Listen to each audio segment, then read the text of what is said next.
Another commercial-like disaster from Harry and Meghan, and what is it that really is now upsetting Prince William directly from his brother Prince Harry?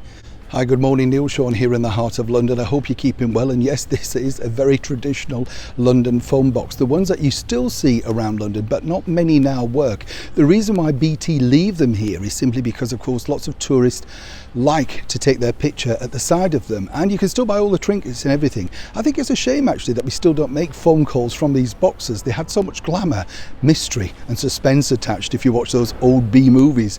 But back to your royal story today. Now, as we all know, Harry and Meghan signed that mega deal with Netflix, and as we were told last week, they've got their first major production underway.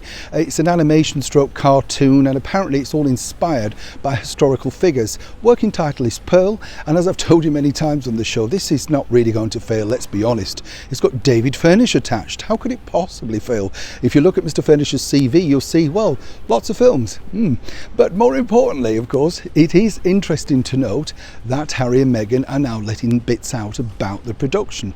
The story goes that it's about a girl who's inspired by historical figures as she travels through time. But here's the thing that Prince William is rather upset about, and of course his brother Prince Harry could put a stop to this, but then again this might stop the film having at least some commercial success.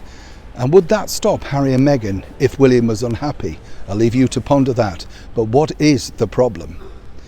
Well, simply the problem is this: as you know, they're going to be looking at these major figures. One would have thought major figures might include Her Majesty the Queen, but that doesn't appear the case. One of the major figures that apparently is going to be in the film, and we have to say allegedly because no one is confirming this so far, is of course the late great Princess Diana.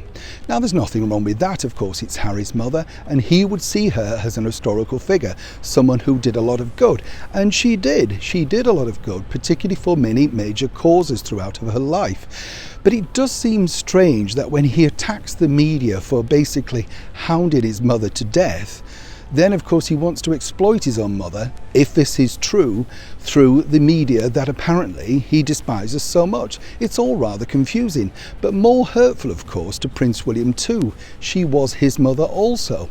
It's another situation that's evolving, and as I say, if this is true, but it appears to be coming out of the studios, so one would have to take it as read, but it does seem odd that this would be a situation that Harry would wish to exploit. But more importantly, where does it leave that fractious relationship moving forward with William and Harry? And of course Meghan will get a lot of blame for this simply because it's her brainchild. But you have to admit there's two sides to every story. Diana is an historical figure. She does remain very pivotal in everybody's minds. And if you think about it moving forward, it would be odd not to include her. But of course, there are many more historical female figures that Meghan and Harry could choose from if they should wish and not offend his brother Prince William. Neil Sean in the heart of London.